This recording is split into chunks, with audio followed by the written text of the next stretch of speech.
All right, I think it is 7 p.m., folks, so I would like to call to order this regular board meeting of the Urbana Park District Board of Commissioners for the month of February. The first item to be dealt with is to either accept or amend the agenda. Do we have a motion to accept the agenda as presented? So moved. Second. Has been moved and seconded. Is there any comment or discussion on the point? Let's do a roll call, starting with Roger. Aye. Aye. Aye. Aye. Aye. Okay, and we have accepted the agenda as originally presented. So moving on to Roman numeral 3, public comment. Is there anyone here from the public wishing to comment? And have you filled out one of the questions? Okay, terrific. If you would be so kind as, well, or I can read. So this is Go. Chris Bertie Correct. from 411 West Nevada in Urbana. Correct. Good. Hi, I'm here to speak on advocating the preservation of the existing natural areas. When I came here last, I wanted to get a number of the, so currently on Facebook, is anybody here on Facebook? Raise your hand. You don't have to raise your hand. If you're on Facebook, you're on Facebook. There's a petition called by Weaver Park Watchdogs. It currently has over 1,400 signatures stating that they would like to keep Weaver Park as a natural area. Okay. I talked to a few of these people who are from out of town. Anytime you get signatures, you're going to get people outside the community. It should be pointed out, like Meadowbrook Park, there are people that use Weaver Park outside Urbana, just like Meadowbrook Park, which is a destination park. I believe that Weaver Park could be a destination park like Weaver Park, and it would complement the wellness center. It would fit in with all its goals of the wellness center and would benefit more people in the community than specifically softball fields, which are disproportionately take up a lot compared to the number of people that are going to use it in the community. So many of these people that signed the signature in Urbana believe this. Also, many of the people outside of the community that sign it believe that they understand the importance of natural area in this day and age of mass extinctions. I also believe like a larger natural area would complement the Kickapoo Rail Trail as a gateway, as opposed to it getting watered down, both in terms of natural area and aesthetically. Bear in mind, with a softball field, you have two-story backstops, three-story lights, and hundreds of yards of hurricane fencing, which aesthetically is going to diminish the quality, not to mention the natural area with insect, bird, and animal populations. Also, I've been an active volunteer for Urbana Park District for several years. The last 2 years since I've retired from my teaching profession is I put in several hundred hours in Weaver Park, along with many other volunteers. Additionally, the person that's in charge of the natural area told me that he put in 273 hours in Weaver Park. That's sweat equity, which counts according to the master naturalists over $30 an hour. You can do the math on that. In terms of grants and everything, I don't know if you're familiar with that or not. Also, there's also 2 part-time people that have worked on Weaver Park. Now, when I worked at Weaver Park, in the current plan, I've worked in the area where the ball fields are right now, removing maple and honeysuckle, Callery pear. If you're familiar with invasive species, those are the usual subjects. So it's not just the planned area. I've also worked in the area where where the current ball fields are planned. I'm here, but I do support the soccer fields because I think there is a large contingency to do that. And the soccer fields will have a smaller blueprint on the natural area. Though there's a lot of problems with the softball. So I'm almost done here. So the softball fields are going to have a bigger impact biologically and aesthetically in terms of the rail trail and the whole community And I think the soccer fields, keeping them, it's a reasonable compromise. That's all. Thank you so much. And Keenan, you taking notes or? He's not here to say. Okay, I'm sorry. And did I tell you there were 1,400 people that signed a petition? Okay, thank you. Thank you. Thank you. Thank you for coming out tonight. My pleasure. Is there anyone else here to address the board from the public? Seeing no indication of that, then we will move on to UPD new staff introductions. Yes, we do have an introduction. I think Janet will introduce Katie tonight.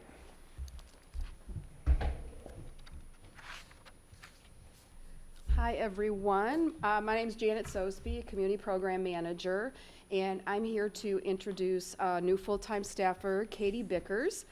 Corky's going to talk a little bit about the staffing makeup, but we're very excited that Katie's joined us. She actually has been a part-time staff member for almost 10 years. So she started with us in September of 2014 and has taken on increasing responsibilities, and she's very creative, she's very resourceful, and she's a great part of our team, and so it was very exciting to get to have her start as a full-timer. She is a townie, so I thought maybe she could tell you a little bit more about herself. Yeah, absolutely. Hello, everyone. So as Jana had said, this will be my 10th year here in September. I started off working in our Splash programs as a leader and worked my way up a little bit from there, all the way back when we were at King's School for Splash. And that was a large program. Like she said, I grew up here. I went and did Park District programs here. I have 3 children, all different ages, from the high school to Leal Elementary School, and then a toddler. And they've all done Park District programs here. So I know a lot of people in the community. I love making stuff better, seeing where what I can do in my power to reach everyone's needs. And I'm excited to start getting to work. Yeah, so we say part-timer, but she has the last couple years really pretty much worked full-time for us at the Park District. We've had, we have a health and wellness facility that's coming on board, for one. We also have some medical things that we're working through with a staff person. Katie has both the community experience, community program experience, and outreach and wellness.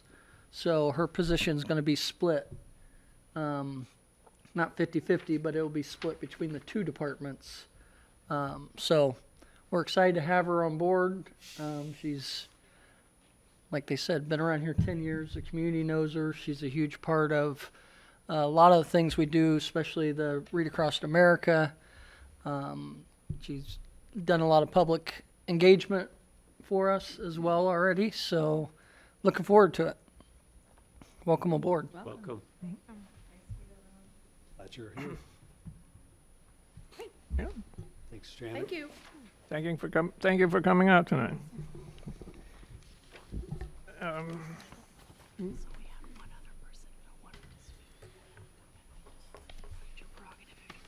There's one additional person.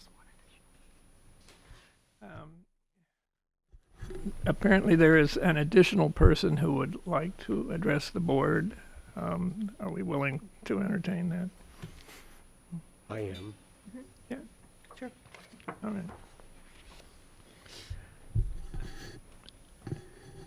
So we are reverting back to 3A for public comment. And George, Sorry, I know we're a little late, so I don't want to keep you guys too long. Just basically saying we're still out here, we're still trying, still connecting with people, seeing what we can do to get clear on the whole picture and take steps with different parties that could make a difference, and going for best practices on all the Weaver-related concerns and possibilities. So that's mainly the thing. I was going to maybe read something else, but I don't want to take up your time too much late in the game. So thank you, and I'm sure we'll be in touch. Thanks. Thanks for coming. Thank you.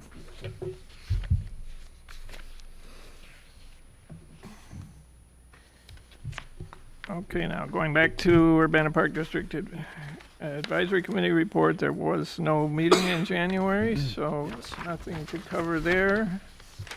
And that takes us on to the consent agenda.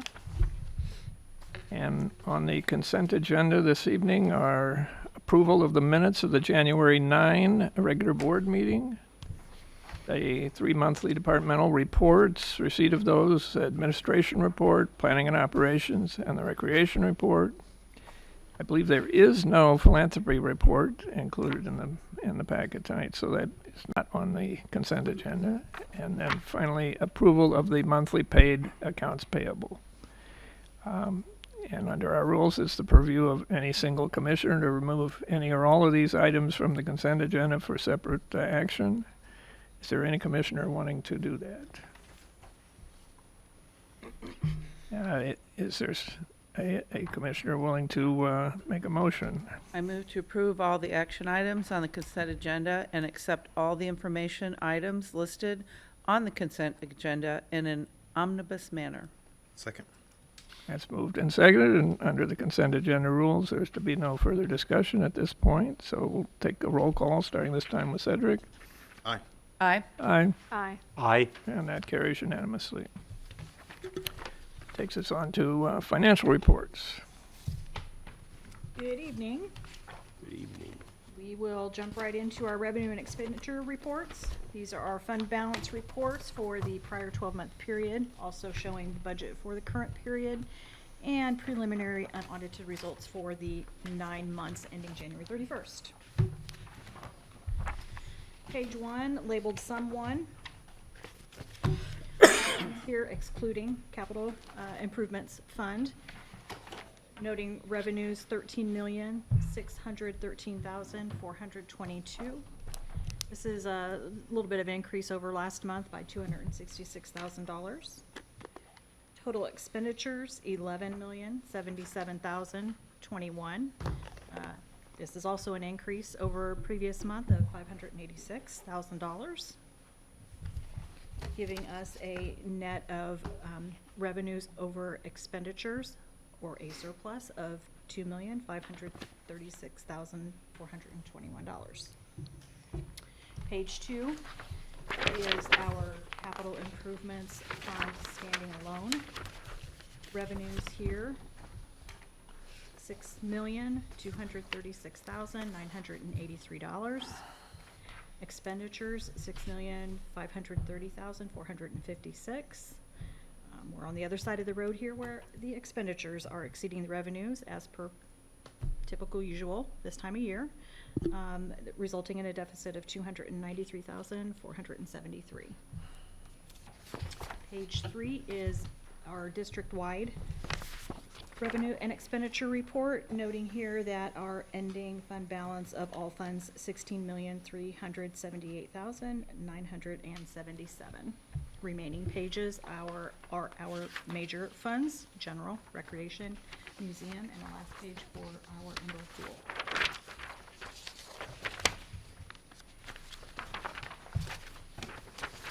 Moving to our treasurer's report.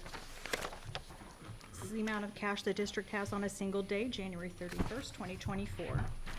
All 25 funds are listed on the left, with where the cash is invested displayed across the top. Noting in the bottom right that investments on this date, $17,831,880.27. Page 2, the top section is listing what amounts we have in interest-bearing accounts. And of that $17,831,000 on the previous page, we have $15,145,462 in interest-bearing accounts at varying rates. The bottom section of page 2, this is our interfund loans. There was no activity here in the month of January. And page 3 is the last section of the treasurer's report. This lists disbursements for the month of January.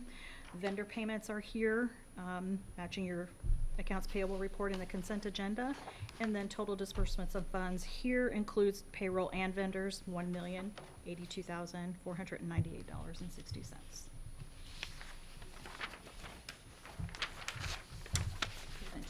treasurer's report for audit.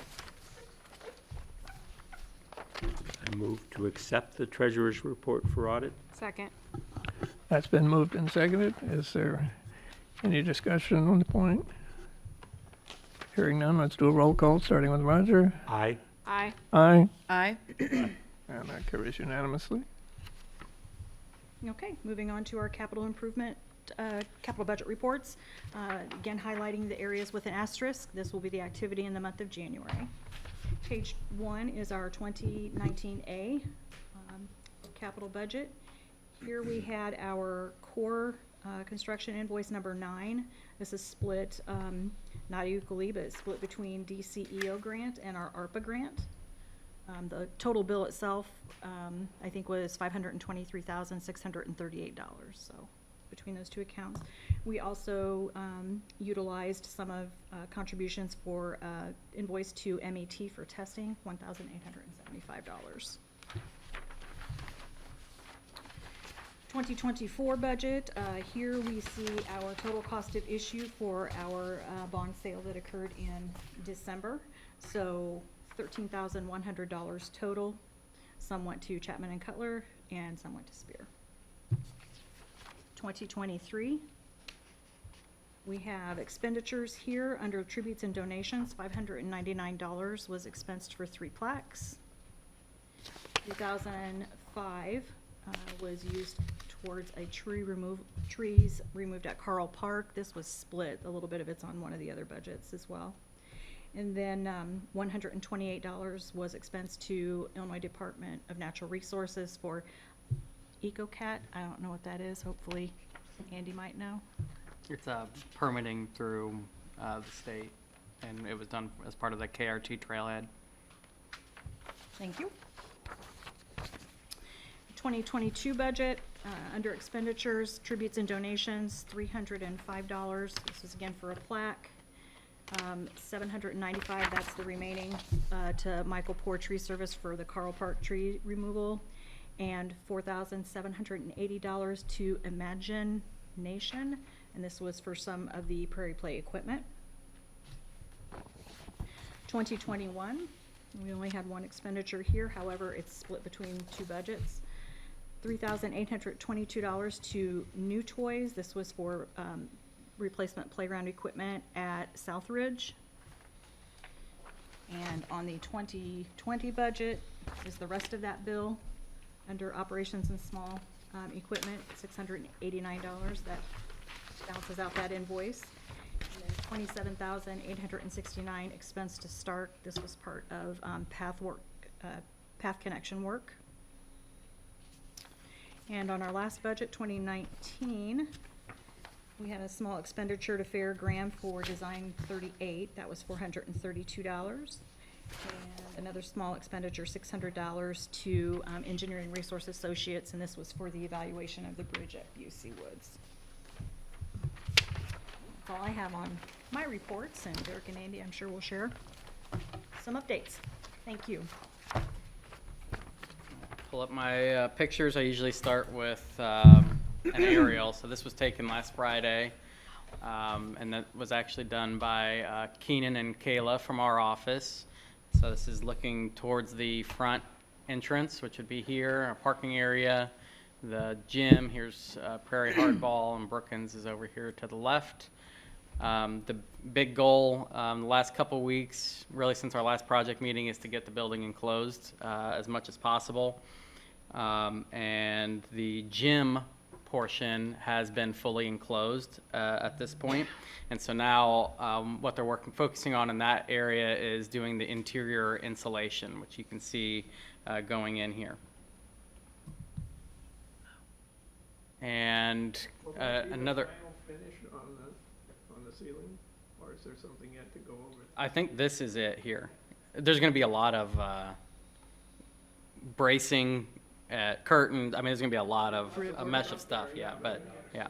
But that is the ceiling. That's my understanding. Yes. And then so the windows have actually been installed as well. Like I said, the gym is enclosed.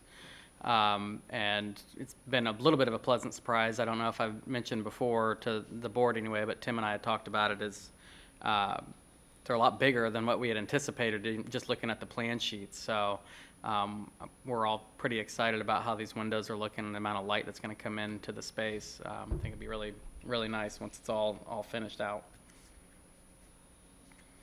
So then, I guess for the next week or so, it's going to be a focus to finish the installation in the gym and then work in the east wing, which is the fitness and offices, getting that fully enclosed. I think today they were actually starting on some of those metal exterior colored panels along the south portion of the gym. So I think this area right here, right now, is also covered with the final exterior metal paneling, and then they'll work their way around and then get the roofing panels on as well, hopefully in the next couple of weeks. It's a big priority for them when we have meetings with them to make sure they get this building enclosed as soon as they can.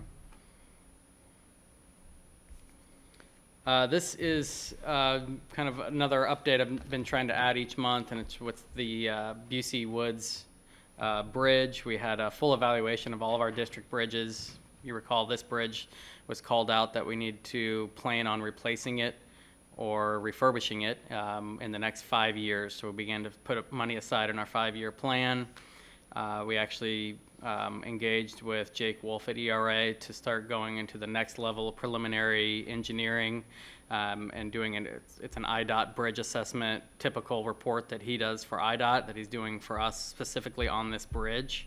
We had a site meeting. He's looking at 4 potential options, which is restoring the existing structure, replacing portions of the existing structure, but try to maintain as much as he could feasibly.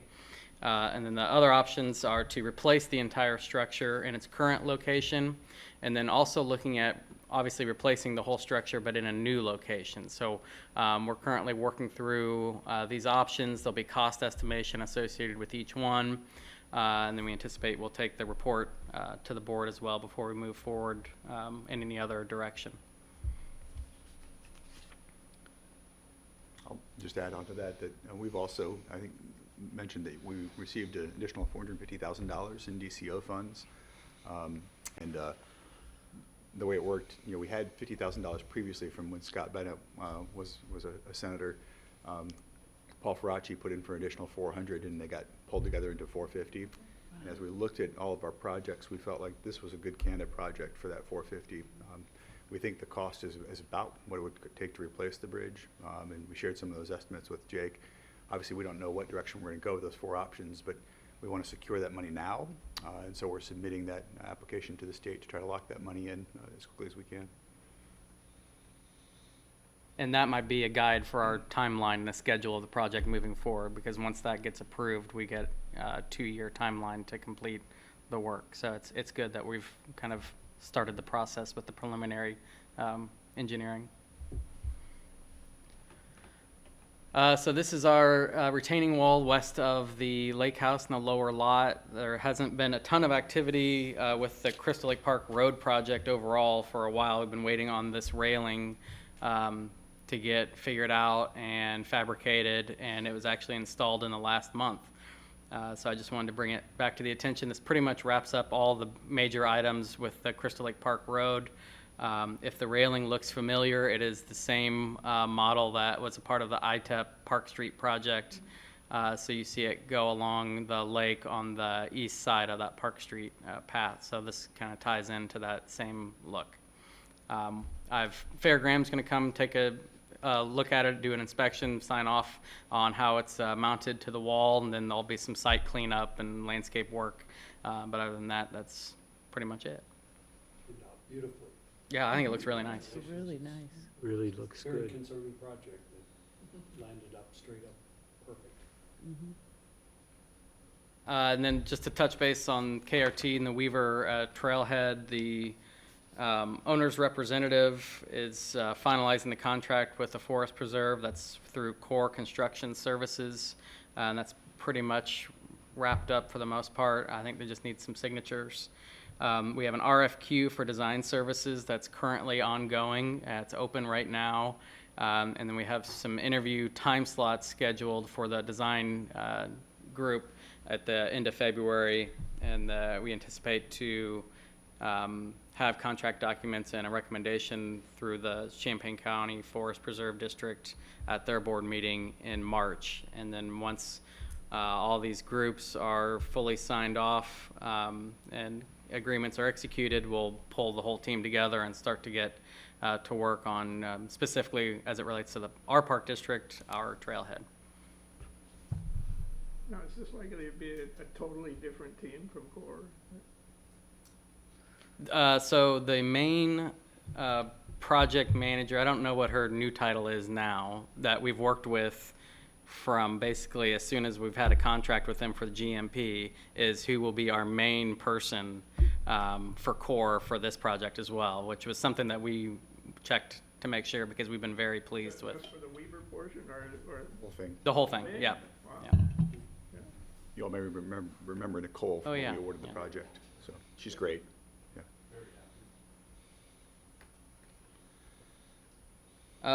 We have a little bit more on Prairie Play later tonight, but just to kind of touch on some other items not related to the recommendation for the installation contract.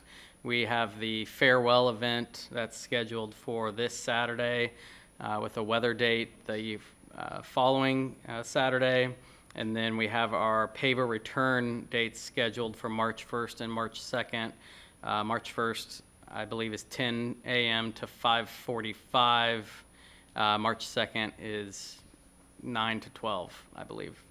8 to 12, okay. So once all that wraps up, we'll have the demolition crew out there, which is being donated from Mid-Illinois Concrete. Basically, we plan on having them, let them have access all through March, and then the construction would start in April. And then more to come tonight. We're And that's it. appreciative of having some students that are going to help out with the paper retrieval.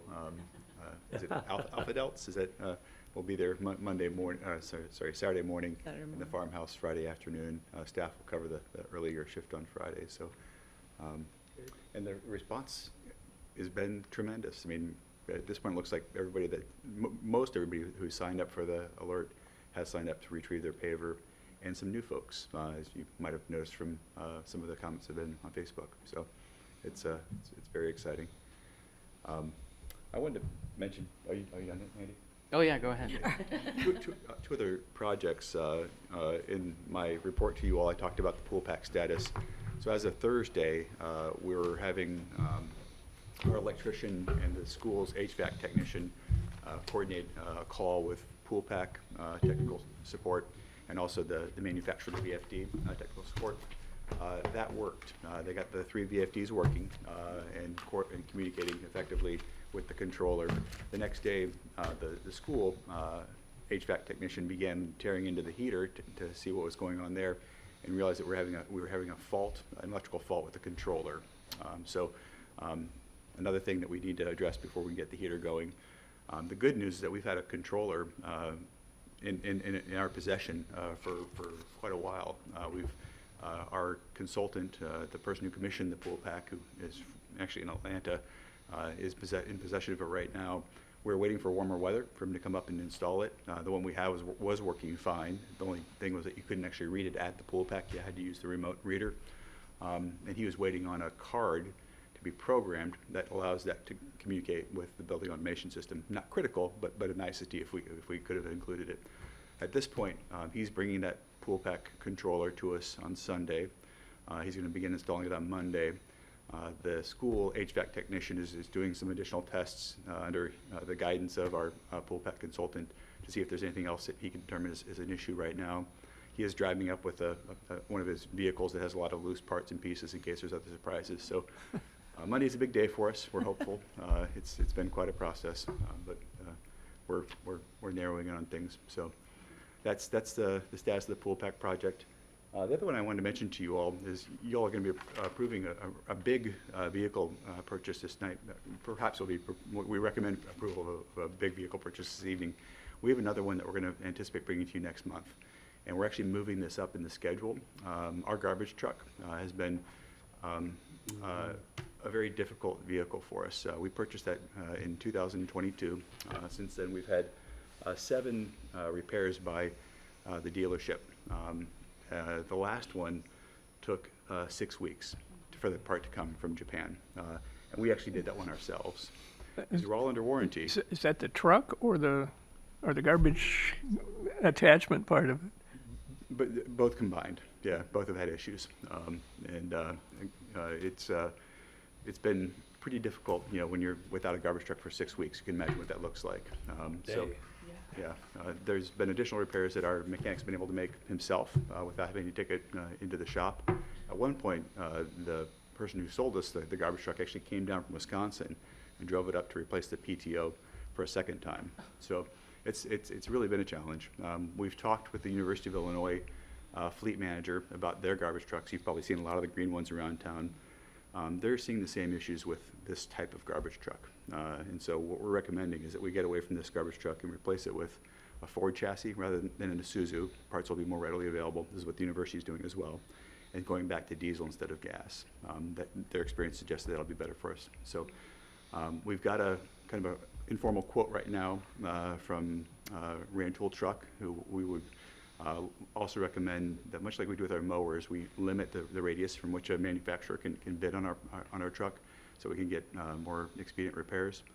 It looks like we're going to get a decent trade on our truck despite some of its challenges. So we'll be bringing that to you all next month, and worked with Andy, our mechanic and facility supervisor, to take a look at our fleet and identify some additional vehicles that are holding up well that we can kind of move back a year.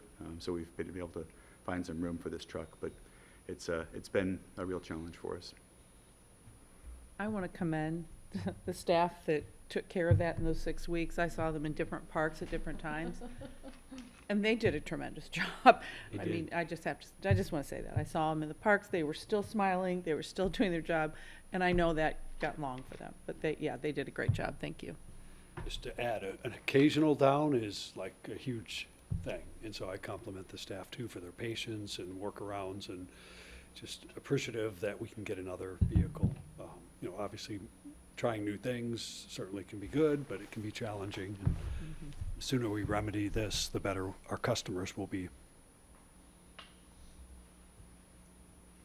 Thank you. I did have a question. I'm pleased with the large windows on health and wellness. We had talked at one point about trying to make them so that they were bird resistant or whatever. Were we able to do that? So it's interesting that those are not the really large windows. The really large windows near the entrance are bird glass. But they're also, they're not in a migratory path either. No, the ones that were most likely to suffer bird strikes, both because of their size and because they're oriented in a way that a bird might try to fly through them, are the ones that we're doing the bird glass on. Okay, good. And it's a product that has, and it's called the organic pattern. It looks almost like grass growing up through the glass. It's quite attractive. Okay. Roger, we also discussed today at our Arts and Culture Matrix meeting the opportunity, you know, if it was of interest, to really strongly consider the Art on Glass program that the city offers. Those upper windows would be fantastic. Yes. To do that. That would help give, a distinguishing pattern, and probably would not cut down on the light, because we discussed one of the goals is to get light, but if you can picture the right design with flooded light, they could also alert, wildlife. Might be a really good fit. Good. Great. We'll get certainly more information and make sure that, that's an appropriate application, but everybody was pretty excited about all of that today. Great.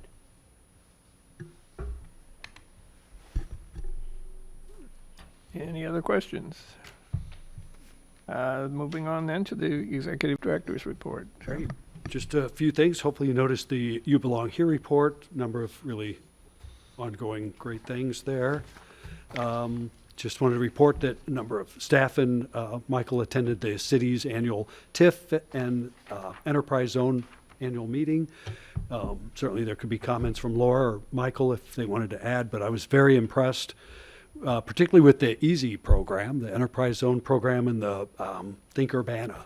The number of houses that participate, households that take advantage of that tax savings is just fantastic. It's gone up each year since they've renewed it in Yeah, the last couple of years. If I could interject, I mean, Please do. they reported that over 350 properties have taken advantage of that, some duplexes, mostly single-family, Mhm. and that they think they have at least 300 clear lots still eligible in that zone for future construction.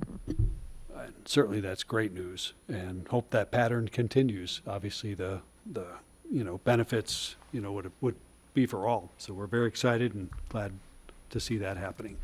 KRT updates, just briefly, our goal is to, as Derek mentioned, we hired the core group, and working on the engineering group is up next, but our goal is to get those groups together and start the work. We have a pretty tight timeline to get things constructed, so we're very eager to get that moving. So stay tuned for coming attractions. Just wanted to mention Del Coleman Park updates. We've had some serious concerns once we learned that there was a planned solar development around that. I think the board's aware of that. There is another county zoning meeting, March 14th. Staff will attend. We've provided a list of concerns and requests to help modify the situation. We're not really sure what will be done about it, but we continue to request and talk about that. So we shared it with the foundation on Monday. Obviously, a lot of disappointment. Follow-up discussion with the mayor. It sounded like her recommendation was maybe to, if we're really trying to move outside of the city, move far enough into the county where the county might have some ability to help control. It sounded like our challenge is because we're in that 1.5-mile zone, there isn't clear jurisdiction of the city to have controls. It's out of the counties. So it's kind of creates some new challenges. So obviously we had a discussion about how do you plan for the future for open space if you really couldn't buy the lot next door to you in town because it's at its highest value. We've tended over time to move further out, plan for the future.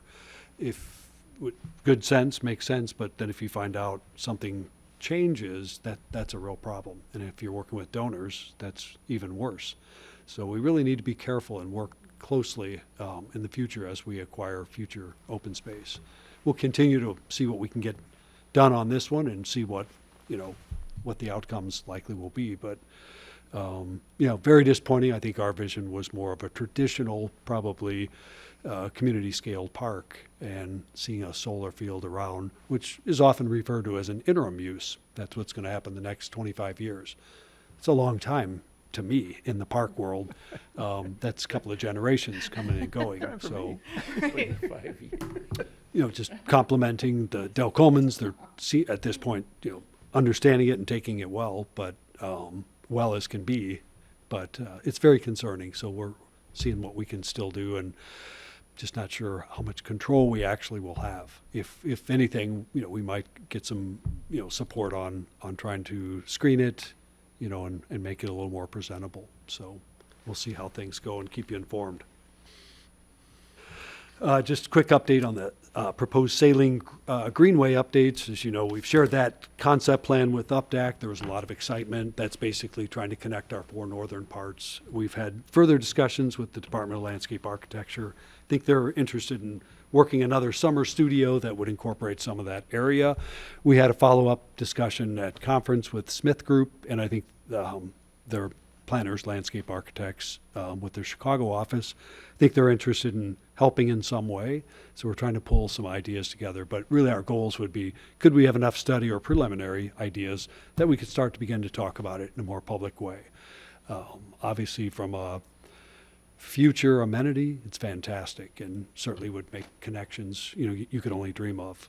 With all those big visionary projects, there's often lots of little parts that have to be broken down, and acquisition and compiling the right-of-ways alone can be a challenge, but usually good vision leads to good steps. So we're excited and keep you all informed. Hopefully there'll be some new ideas maybe at the end of summer we could look at.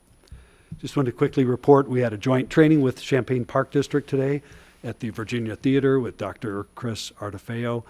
Her focus topic was on kind of empathy and using empathy in the workplace and then kind of contrasting that with trauma in the workplace and skills and tips and things we can lean on to help the workers. So I think, at least in the feedback I received, I think it was well received, and she did a really good job. Want to continue, CC First has been working for probably 2 years on trying to expedite and find resources for the Mahomet Aquifer mapping. When the ARPA window opened up, Champaign County was able to provide about $500,000 to be able to map the Champaign County portion, but then additional funds through the federal legislators came in, and much more of that Mahomet Aquifer is going to be flown over and mapped sort of from the east edge of Illinois over to close to the western part of the state. So excited about that. That's really critical. It'll be the first opportunity to take a look inside and begin to understand the quantity and probably the quality of some of that water. It's all we have. It's our main life source, and everybody was really excited. So Frasca hosted a demonstration where they could show how the mapping works, and then they had a helicopter and kind of shared that. So it's very exciting, very novel, and I think this idea is going to be transferred to other places in the country. California is looking at it. But if you can imagine, ultimately, if you could map all your aquifers and understand how much water, where it's coming from, where the recharge areas are, and start thinking about quality and quantity, boy, that gives you assurances for the future, as much as anybody could expect. So stay tuned for more good on that. Quick updates, the Martin Luther King March has been rescheduled for April 4th. And that'll be walking from King Park to Douglas Center in Champaign. Start that event around 5:30 in the evening. So we'll get more information out. I know we want to do the peace pole dedication. Certainly have all the commissioners invited, and certainly somebody that could represent. So I'll be back in touch.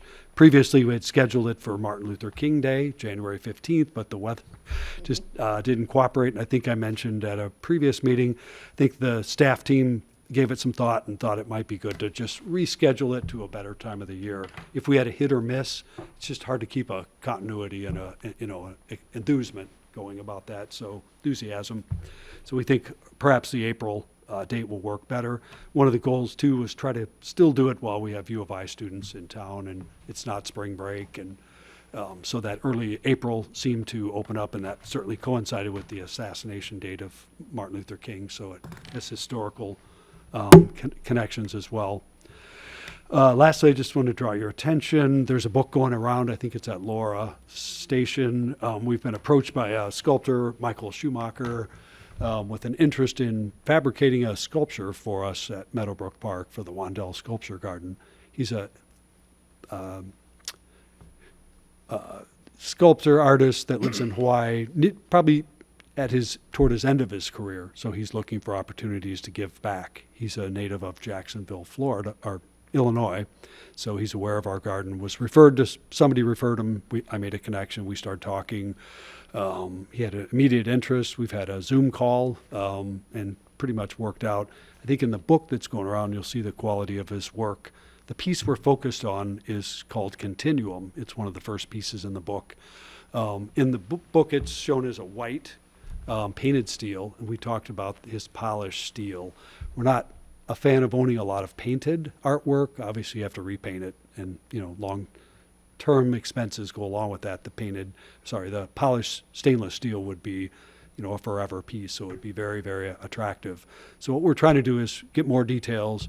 I think the general idea, and I've asked him to put a proposal together we could share with the board and get a final decision, but the idea would be that he would fabricate it there, ship it here at his cost, come to Illinois, install it, and then we would try to plan a dedication around that. So I'll put more information together and get it back out to you formally, but It's in Jacksonville, Florida, not Jacksonville, Illinois. he was born in Jacksonville, Illinois, but lives in Hawaii on the Big Island now. Okay. That- Because I was so- wondering about him coming to Illinois Yeah. if he's already in No. Illinois. So our Zoom calls have to be planned. They're 5 hours apart, and so Oh, wow. so we're trying to work on that way. But he was very interested in coming to Urbana.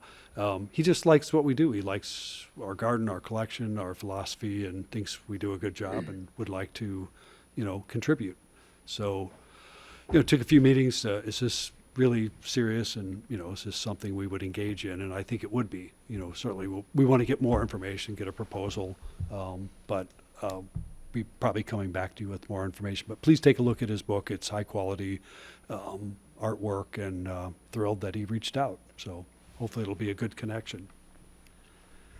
I think that's all I had at this time. Can answer any questions you might have.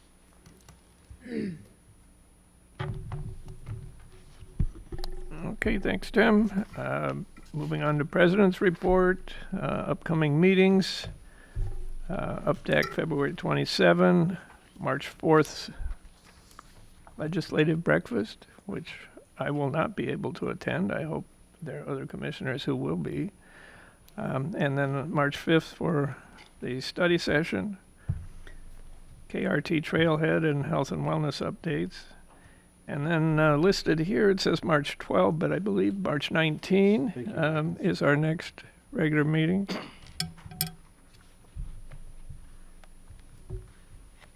I didn't have anything further to add on the meetings, other than, I guess, we didn't talk much about the TIF report. To my mind, the most interesting part of all of that is that I believe it's TIF 2 will be expiring at the end of 2025. And so, 2024? TIF 4. Oh, it's TIF 4, TIF excuse 2 me. It's expired last December. Yeah, okay, I got the wires crossed there. And whatever was left in TIF 2, they rolled into They Central rolled into TIF. the central one, Yep. yeah.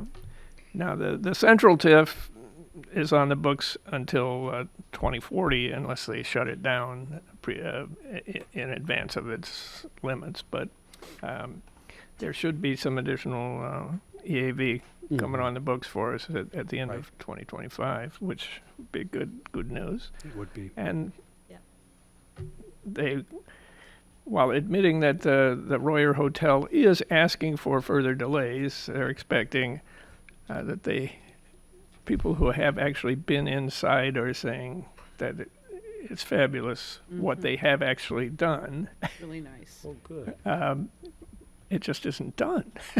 Oh, there's that. that minor little detail, but and I hope they're going to get it open soon because I got a high school reunion that's booked in there for September. Right. We moved ours. We moved ours. Yeah. Okay. What are the details of the legislative breakfast? It will be at the Martin Center this year. So we alternate. It's Champagne's turn this year, and pretty much the same format as far as likely to have brief staff back up, legislators, IAPD, brief staff presentations, certainly breakfast and communicating, talking, visiting with our legislators. You should have gotten an email from Champaign Park District. I feel like we got emails. We'll follow up and make sure. Make sure, yeah. Because I think that, it's on a Monday, so I would be able to attend. Gotcha.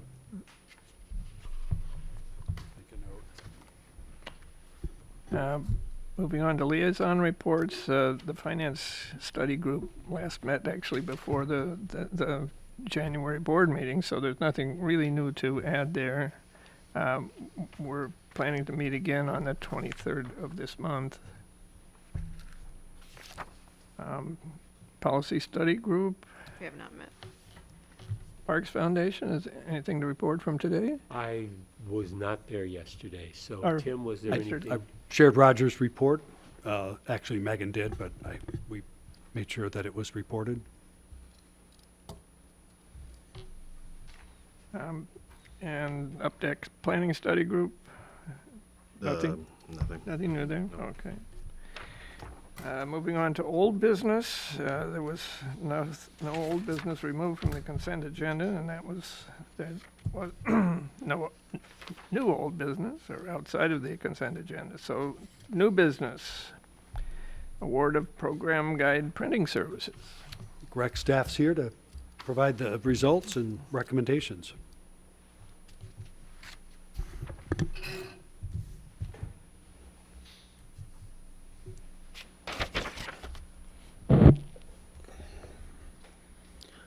A word to the wise, if you ever referee a high school football game, get out out of the way of the players. Ouch. Yeah. But 100% recovery, thankfully, is predicted, so. After advertising in December in the News Gazette and sending out requests for bid to 24 printing companies, Urbana Park District received 2 sealed bids to print 23,000 copies of the Urbana Park District Program Guide for 2024-2025. Open bids January 23rd.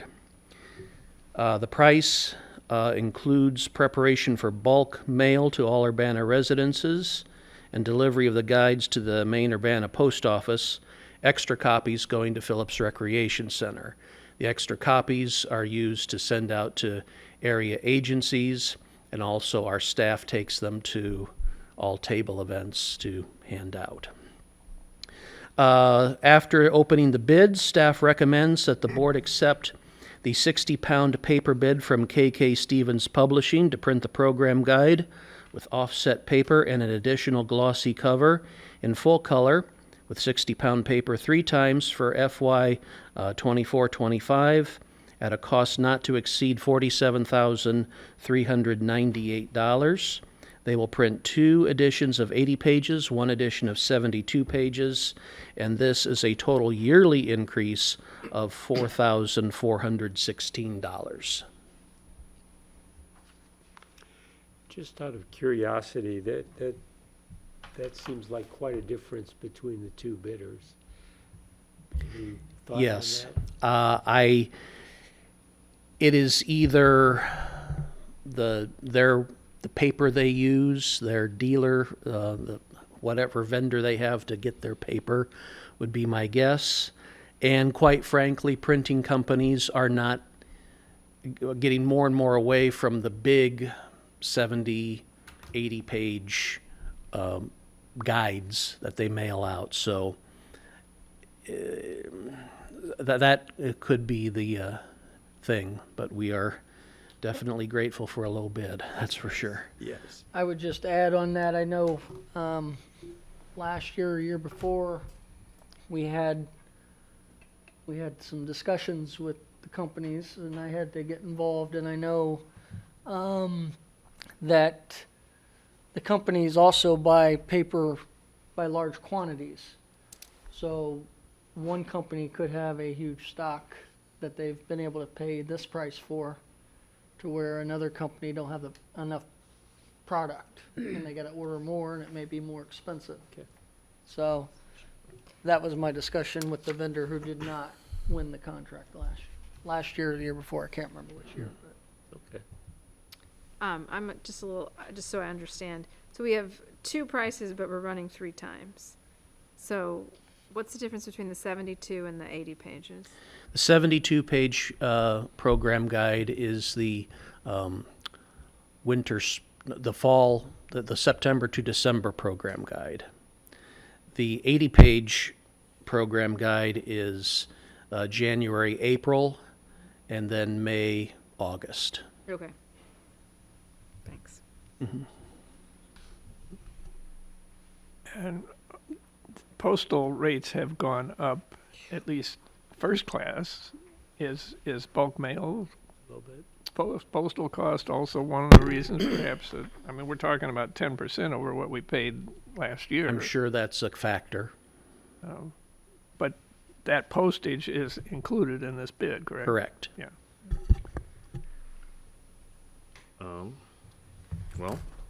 I move that the board accept the 60-pound paper bid from KK Stevens Publishing to print the program guide with offset paper and additional glossy cover in full color with 60-pound paper 3 times in FY 2024-25 at a cost not to exceed $47,398. They will print 2 editions of 80 pages and 1 edition of 72 pages. This represents an increase of roughly $1,472 per printing over last year, with a total yearly increase of $4,416. Second? It's moved and seconded. Is there any further discussion? Hearing none, let's do a roll call, starting with Cedric. Aye. Aye. Aye. Aye. Aye. And that carries unanimously. Thank you. Thanks, Mark. Thanks, Mark. Thanks. For what it's worth, the bulk mail did go up in January. Wasn't sure about By both. about 2 cents. Yeah, Yes. January 27th, 21st. No, regular did, but Yes, it did, unfortunately. So we're moving on to annual recreation statistics report. Yeah, so a few months ago, we had a study session where staff had showed up for the meeting and did a full PowerPoint on highlights. So I'm gonna go, there's lots of information here. Hopefully you have time to read through it and look at it over the next couple weeks. I usually will just review on this the first 3 to 4 charts. There's a couple of points that I wanted to point out on the first page, on page 1. As I was talking about throughout the summer season, our turnstiles at the outdoor pool were not calculating, and so although we had better numbers in aquatics, it's still way off whenever you go to the actual membership entries. So I just wanted to point that out to you for that, from that standpoint. The other big piece on this chart that I wanted to explain or give reasoning for is the outreach and wellness numbers. We had a pretty good sized transition in that department this year, and they had a little bit difficult time trying to backtrack some of the information from their predecessors that were here before. So all in all, I think the number should be bigger than this number, but rather than manufacturing, we just said we're going to give an explanation for why. So on that chart, it was a good chart, good numbers, nothing there really standing out that would cause any concern. It again was a good year. And this does go from calendar year, just so you know, as the charts read. So again, in rentals, great numbers in the rental department. We're almost 29% in revenue higher, and 13.4% more in just overall number of individual rentals. Do we know what, can we point to a success space of rentals? Well, I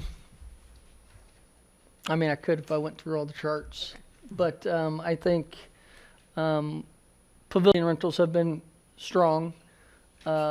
Lake House, pretty strong. The Aquatic Center has been pretty strong as well.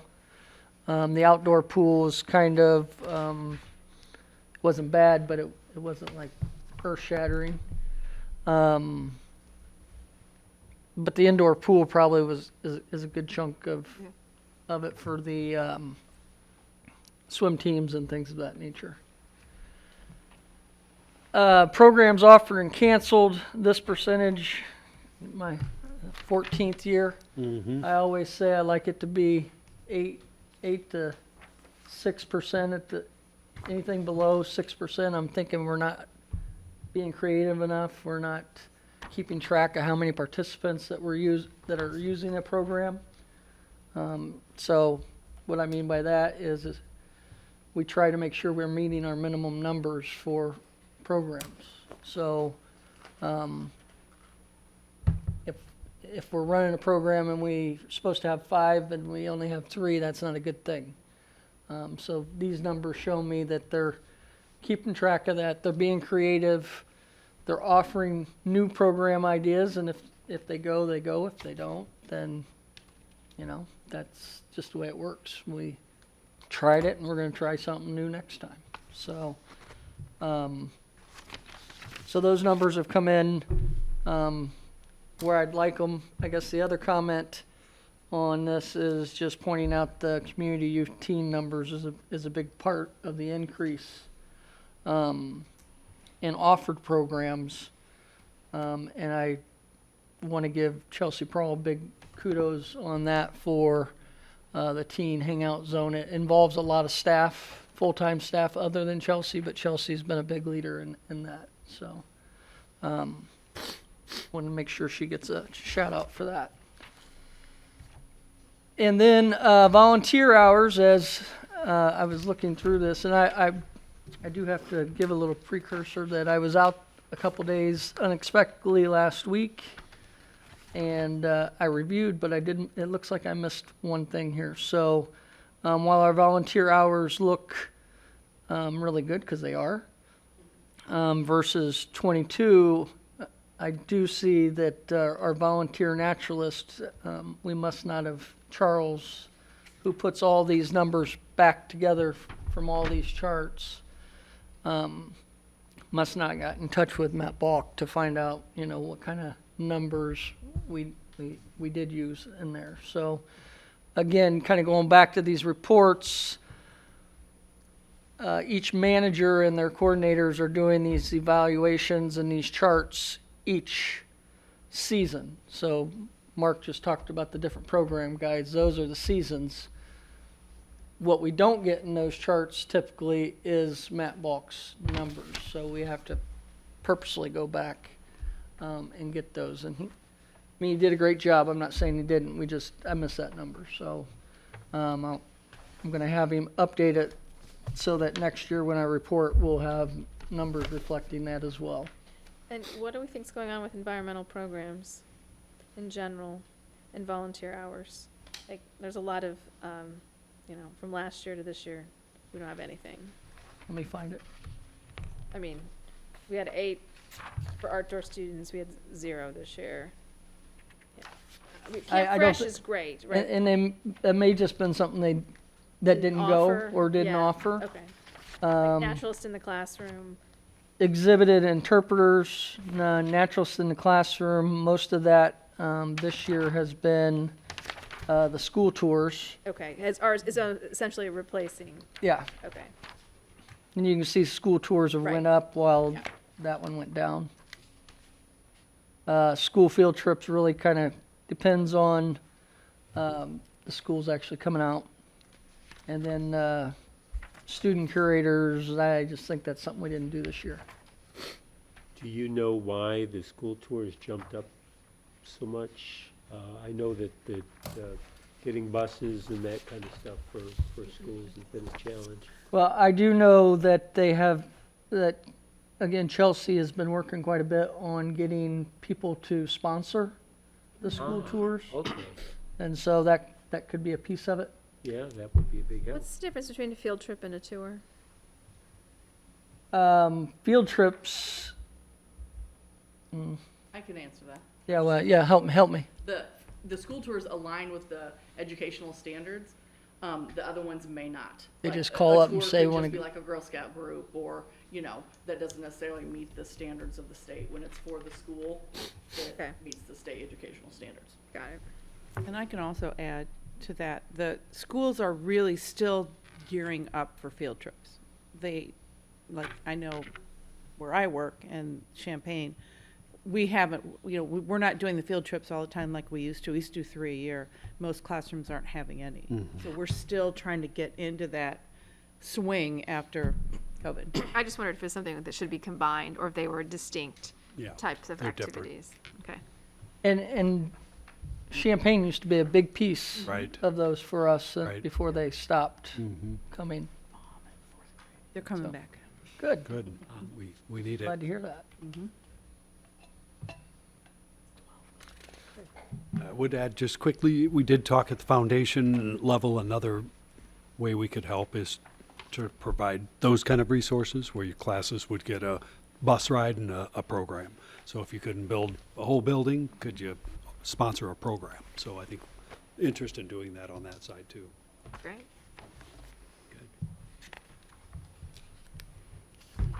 That's what I have for today. Thank you.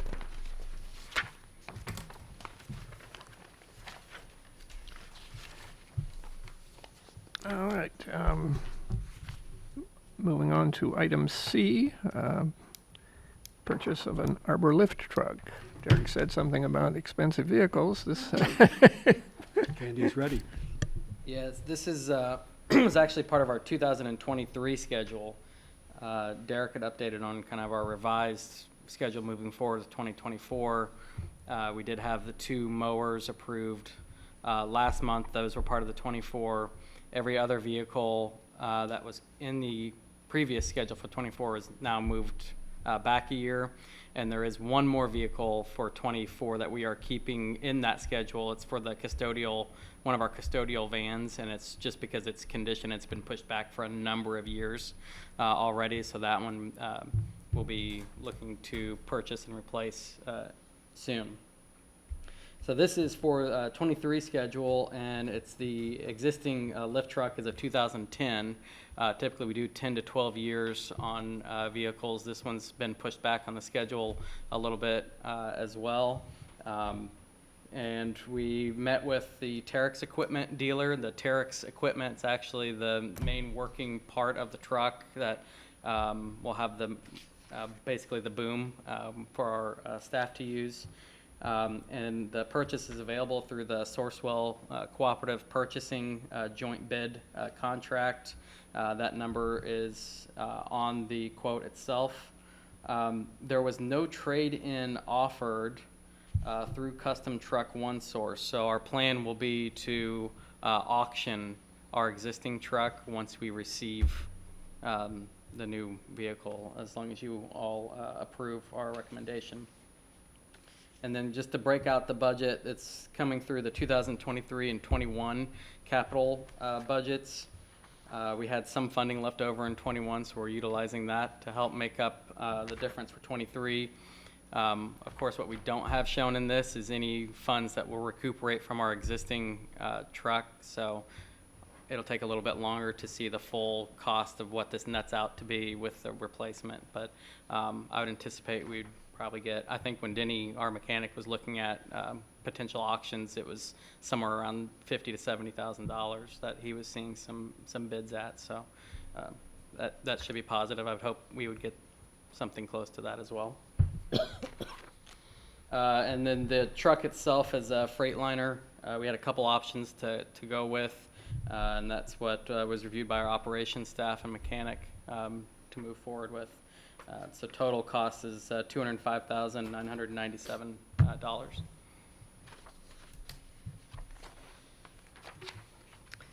and is this a taller boom, a higher lift boom than what we have now? It is, I gotta remember the word for it. I don't think it's any taller, but it actually can go to the side and around, where our current one basically just goes up and down. This one actually, I want to say articulates, but I think there's an official word for it for the truck, but they're all pretty excited about that potential. Then you don't have to maneuver your truck all around all over the place. Is that the continuous unrestricted rotation? Yeah. There we go. That sounds right. Technical terms. Well, I move to award the purchase of a 2025 Freightliner lift truck in the amount of $205,997 to Custom Truck One Source of Forest, Virginia. Second. That's moved and seconded. Is there any further discussion or questions on the point? Hearing none, let's do a roll call, starting with Roger. Aye. Aye. Aye. Aye. Aye. And that carries unanimously. Moving on then to Crystal Lake Park lighting improvements. We're still with Andy. So this is kind of continuing all of our series of improvements for Crystal Lake Park. And those were identified in the 2007 Rehab Access and Management Plan. The park lighting was identified as a need for a replacement and improvement in the overall park. Now that we've had some of our big projects wrapping up or have wrapped up, we're starting to utilize some funds that we have still for Crystal Lake Park improvements for a number of capital budget years to knock off some of the somewhat smaller ones. So in the fall of 23, we began working with GHR and then met with operations staff and reviewed our existing lighting to put out a bid. We included some alternates. Those alternates would be with the Nature Center, the walk and parking lot area, not the new up deck lot, but the existing lot. And then the fixtures replaced within the outdoor pools fenced area as well. So that's kind of broken down by budgets. We're using funding associated with museum for the nature center area and funds from the R&R, the outdoor pool R&R fund for the fixtures replaced within the pool. And we had our bids out January 8th and an opening on January 30th. The attachment bid tabulation was to the memo, and then the breakout of the budget. We were recommending a 15% contingency. That's in the amount of $31,226.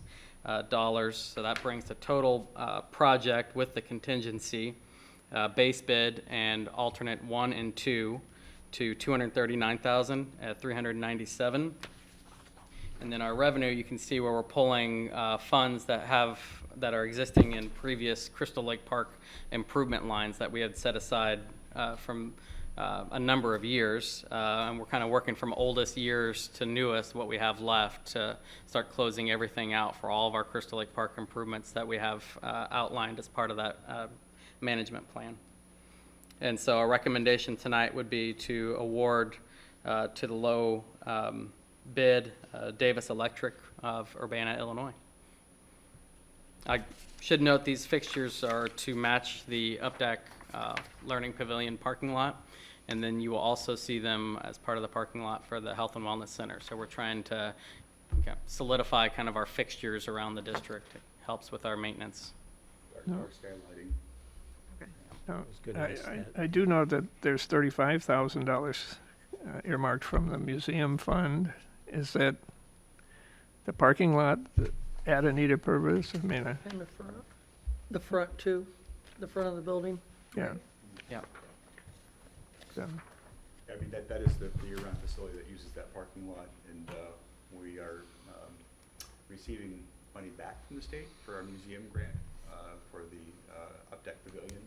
So we've got some additional funds within the museum fund that we can expend for this project. okay. I mean, I was just wondering if that 35,000 will actually be spent on that particular parking lot. I mean, the way Yeah. the bids came out. Okay. Yeah. I've also mentioned that the reason we're replacing those lights in that parking lot and the pool is that at the time we did the pool project, that type of LED lighting evidently was relatively new, and since then we've had a number of issues with it to the point where now we can't get replacement parts. That manufacturer's not making those light fixtures anymore, so we've gone with a pretty consistent manufacturer that will have parts available for a long time and that has a good track record. So we expect that this will address some of those issues.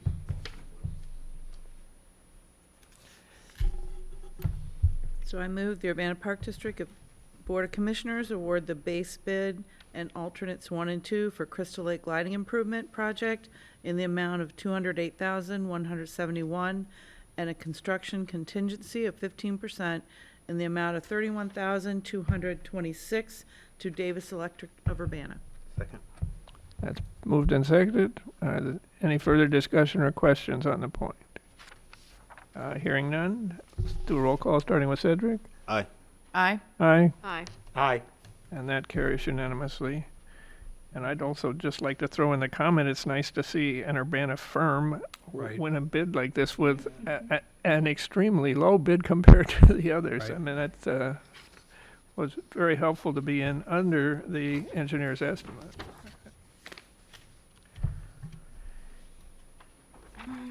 Moving on to item E, action to award Prairie Play Replacement Project. Andy's ready again. Yeah, so obviously you're all well informed with the process that's been going on for a number of years, but the main public input process really began in '21, and that lasted about 2 years, which had 4 rounds of surveys with more than 2,000 participants for each of those, for combined of all those surveys, and that resulted in a successful OSLAD grant that we received in March of '23. That was for $550,000. I'd also note there's been significant work with fundraising on the project that were, I think, around $135,000 at this point, and picket sales are still ongoing, and other interested donors on other aspects of the project as well that are still we're working with currently. We worked with Upland Design and a number of other subs that they had for engineering. And we had 7 total alternates. We had a bid that was out December 19th and opened on the same day as our Crystal Lake Park lighting project, January 30th. We had 7 alternates. Our low bidder is Mid-Illinois Concrete, and that's another Urbana group, and also the group that had, prior to the bid, donated services for the demolition that we talked about earlier tonight, and they'll be doing that in March. We have a meeting with them later this week to start planning for that demo a little bit further. We're recommending awarding the base bid and alternates 3, 4, 6, and 7. Alternates 1 and 2 are associated with some additional improvements to the pavilion. What's included in the base bid already replaces the roof. It's just not going to be a metal roof. So the alternate 1 would have changed the asphalt shingles to the standing seam metal. And then alternate 2 really dealt with replacing and doing some plumbing and HVAC work. The pavilion will still be repainted. There'll still be a new floor, new concrete. So what we're removing with alternate 2 is really just moving around some of the fixtures for the restrooms and getting new fixtures, new plumbing lines for those, and then HVAC ductwork for ventilation. And then alternate 5 is installation of a We Go Round spinner in lieu of an inclusive whirl spinner. So both spinners are inclusive group spinners. They're just 2 different models of them. The bids that we get in from the contractors are just the cost to install it. So then we have to purchase the equipment that's associated with that if we accept that alternate. That was about $32,000 in addition to what we would have paid for the original group spinner. So this is just, I don't want to say cheaper, but it's it gives you the same amenity at much less the cost. And we're trying to pull together a lot of funds for the project that also come outside of this construction contract. Well, when you say the same amenity, but it's an amenity at a lower level. The alternate had a roof on it. Yeah. This one is more of an open air. Yeah, okay. And we did note that about $205,000 in additional funds are needed for what we're estimating for expenditures outside of the scope of this contract. So you may recall in November there was, I think it was November, an award of most of the playground equipment, and that was around $300,000 to $400,000 total. And then the alternates that we've selected here for like shade sails, game tables, the spinner, music play, we still need to go and purchase that equipment as well for it to be delivered to the awarded contractor. And so where we were pulling those from is some Crystal Lake Park improvement projects that we're wrapping up. These are funds that were held as contingencies on those projects. And as the project wraps up, we don't need that contingency for that project anymore. So we met as a group and thought that it'd be beneficial to use that to put towards the Prairie Play project. Obviously, if we get more success in fundraising, less of that would be needed. And then so as far as the budget relates to this contract, we're recommending a 10% contingency. And that base bid and alternates 3, 4, 6, and 7 were $897,181. So with the 10% contingency, that brings that total contract to $986,899. And then we broke out from our funds that we've secured through our 22 and 23 capital budgets, as well as our OSLAD grant. That grant is just the construction portion of the grant. So there's $550,000 total for the grant. 464,000 of that is for construction. The remainder is what goes towards upland design. I was curious about the Prairie Plate donations. You're allocating 94,568 here in the revenue, but when I look at the capital improvement budget, it only shows 61,500 left in that line. That is pulled from whatever was remaining off of what was spent already from, so I don't know if the total is different. But I think we had 133,000 total in donations. And the donations are held by the foundation, so we probably don't have everything from them. Okay. Oh, so some of this is still sitting in the foundation. As I looked at the capital, I mean, this is capital improvement budget, and if you look at the PP donations line, it started out at $100,000, and there's some money gone from it already, and shows a balance of 61,569. Yeah, I think the last update we had is there's $133,000 in total donations, so it may not be updated on the, on that sheet.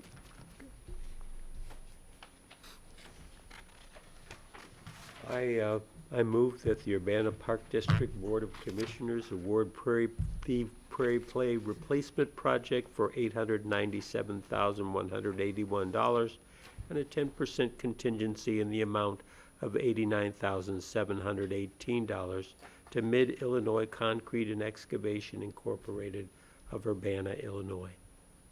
Second.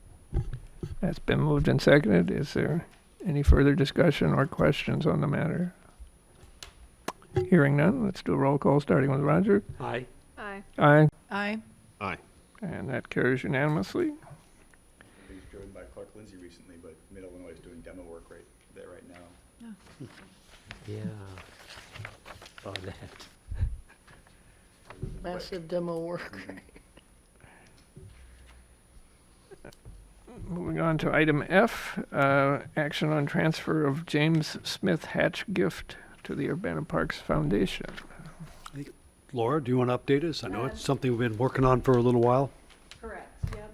This originated, I think in September, where we were notified that we were going to be shortly in receipt of some funds, an estate gift from the Mr. James Smith Hatch estate, and the estate did describe the use of those funds as for general purposes of the UPD.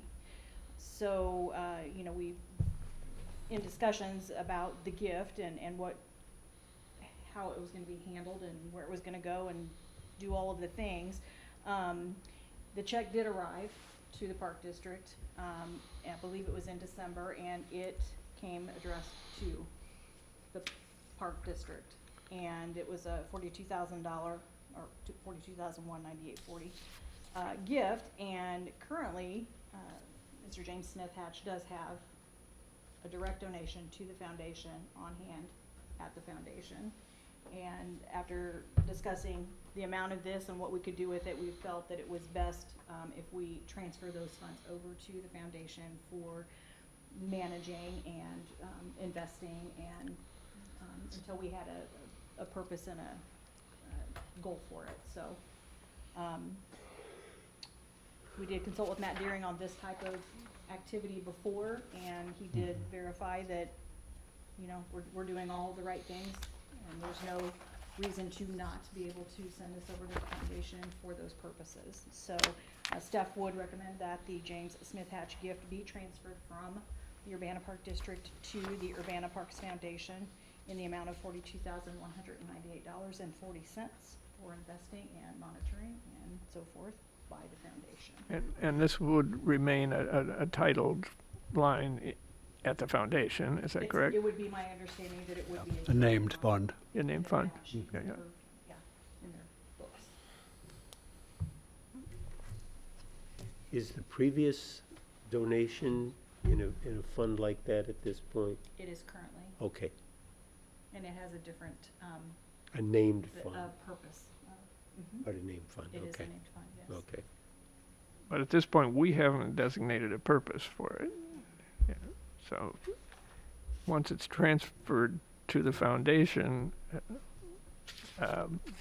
do we say, oh, well, we've decided we want to use it for A, That's how B, we- or It says C? that we would decide to move it over if we had some type of a short-term intention Yeah, or yeah. plan for it. So it's my understanding, Tim, please correct Well, me if I'm for wrong. example, if we had a project that qualified, staff basically works with the foundation and our capital team, and we're always looking for appropriate, contributions. So we'd be tracking those funds, and at the appropriate time, make a recommendation, take it to the foundation, hey, we could use it here, get their approval, go through that process, formalize it, and then we have, twice a year, we make requests, Correct, then it would December come back to us. So it's sort of shell game back and forth, but the general idea is if there's better investment tools that the foundation could utilize, it's something we don't need next month, so you're not, wasting time sending things back and forth, but, let it grow a little and then define a project later. Super opportunity there. So, but this recommendation says to move into the Vincent O. I Green. gave you a correction. That's what Yeah. I wrote. Oh, Yeah. that's what that was. Sorry. Okay. Yep. Sorry. Yep. Thanks for calling that out. I think, Laura, that's, Confused. side note, that's why I started mentioning scholarship, because I was thinking in my head, but thank you for the corrected copy on that last line. I asked the same thing Okay. Yes. earlier. Yeah, she got flooded. But that fits our, Isn't it nice to know your board members read what you put? Yes, it is. It really is. Generally, if we have short-term needs, we keep things in the park district. If it's a gift, it's something longer-term intention, or we don't have an immediate project, it makes sense to try to get the highest value, back in interest from that move. Well, I move the Urbana Park District transfer to the Urbana Parks Foundation. The funds received from James Smith Hatch Gift for managing and investing in the amount of $42,198.40, and to keep with the donation received previously by Urbana Parks Foundation from James Smith Hatch. Second. Go ahead. Well, yeah, I think it was Laura, was the first second. Louder one. Laura was. Oh, he was loud. Teacher voice. Any further questions or discussion on the point? Hearing none, let's do a roll call, starting with Cedric. Aye. Aye. Aye. Aye. Aye. And that carries unanimously. There was nothing removed from the consent agenda under new business either, so we're to Roman numeral 9, comments from commissioners.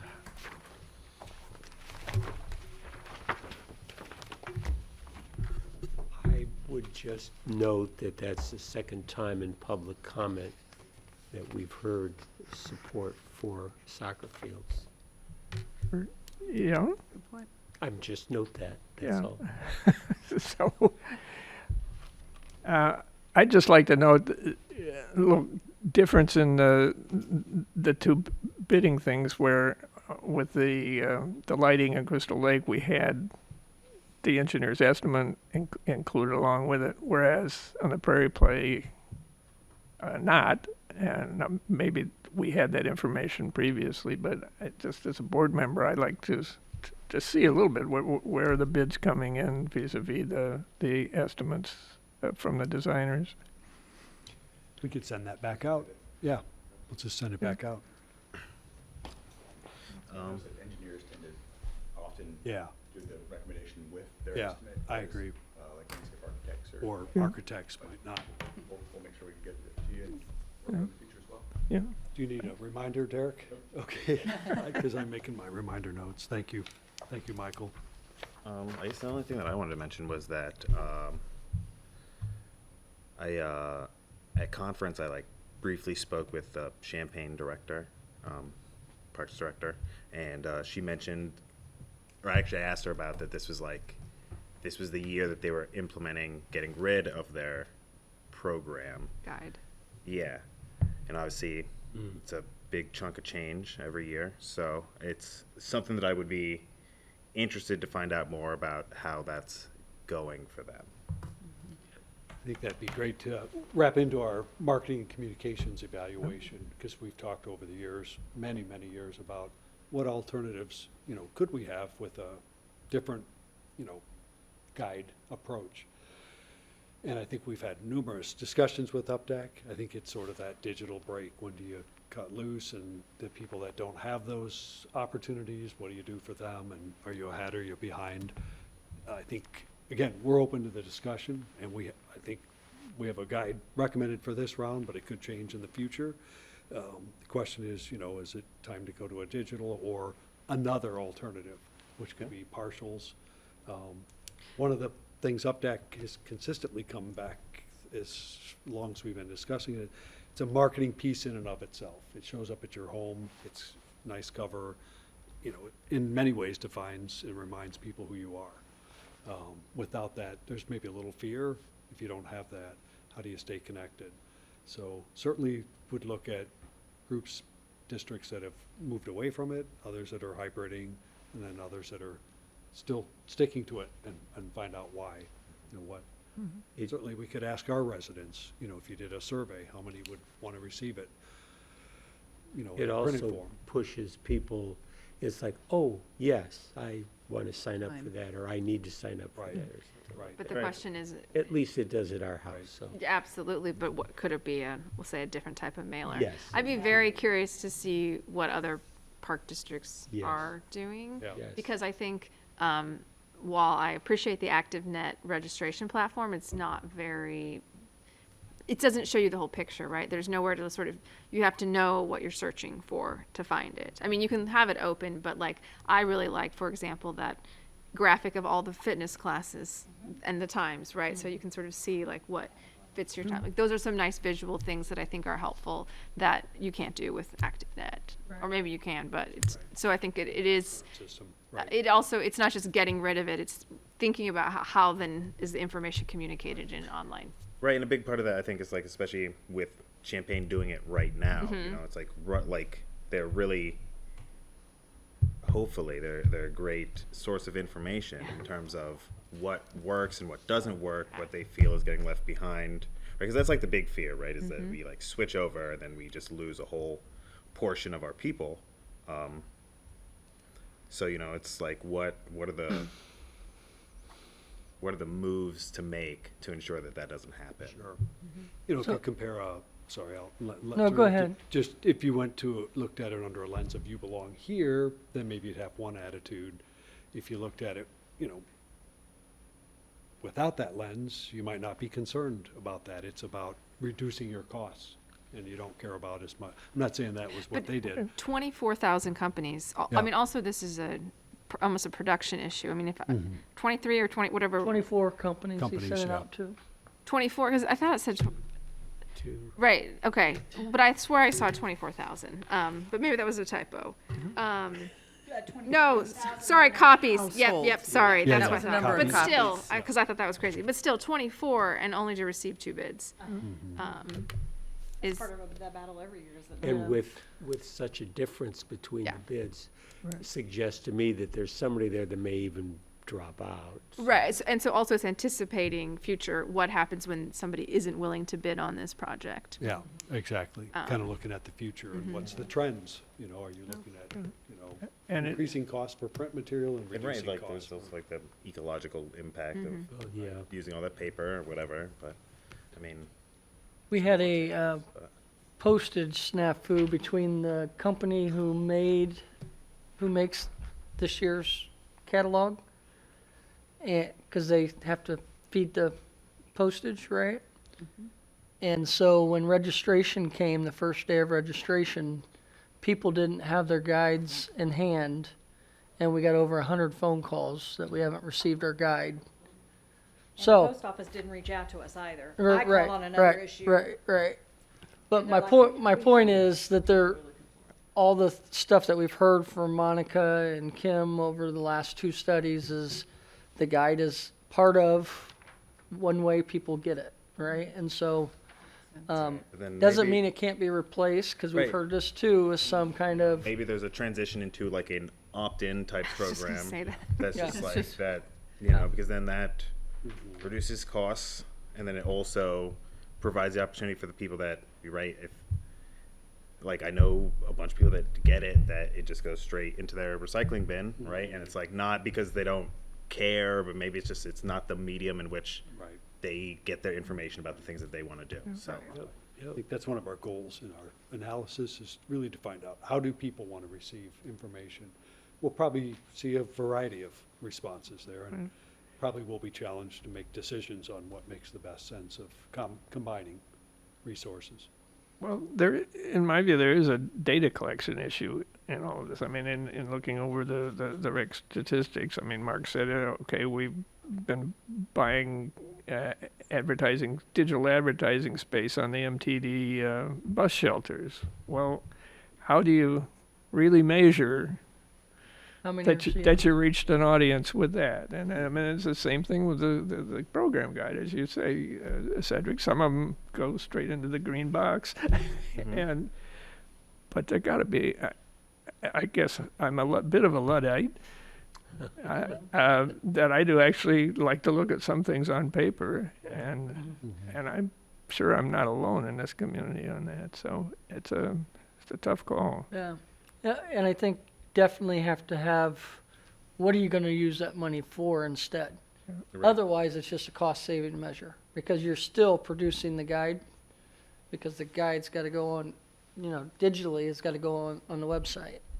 So it's not a staff-saving time. No labor savings. It's just purely the cost of that. So we want to make sure, maybe it is more of a thinner something to the homes versus a full guide all the time. Or maybe it's the summer guide goes out and we depend on some of those other mailings. That's the things we definitely have to make sure that we have a good solid plan, other than just saying it's going to save us money. Right. Right. Absolutely. Or staff time. Well, and you say when you go out and doing events, you got something on the table. Well, and those are some people that may not necessarily care about them when they come to their house in the mail, Yeah. right? So if they're out at Urbana event and they pick one off the table, they're going to look at it. We talked about scholarships last week, and we have program guides there that people can go through, and we sign them up for those Urbana scholarships. So again, I'm kind of I've heard enough stories. I mean, we mentioned campaign. I've heard a lot of people that are upset about that too. Right. So I just want to make sure we really analyze it before we pull the trigger completely on it.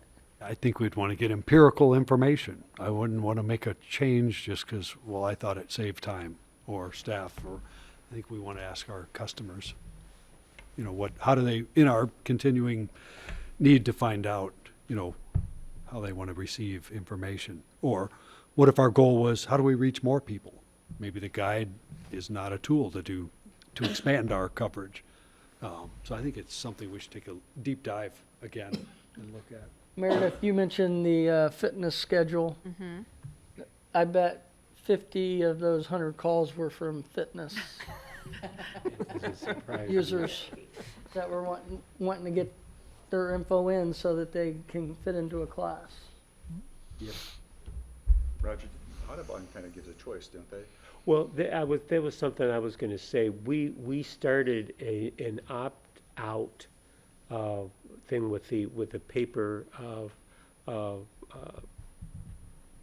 newsletter. Thank you, the newsletter. And it started out, it was maybe 10%, and now it's probably about 90 to 95% of people do not want to have a paper newsletter.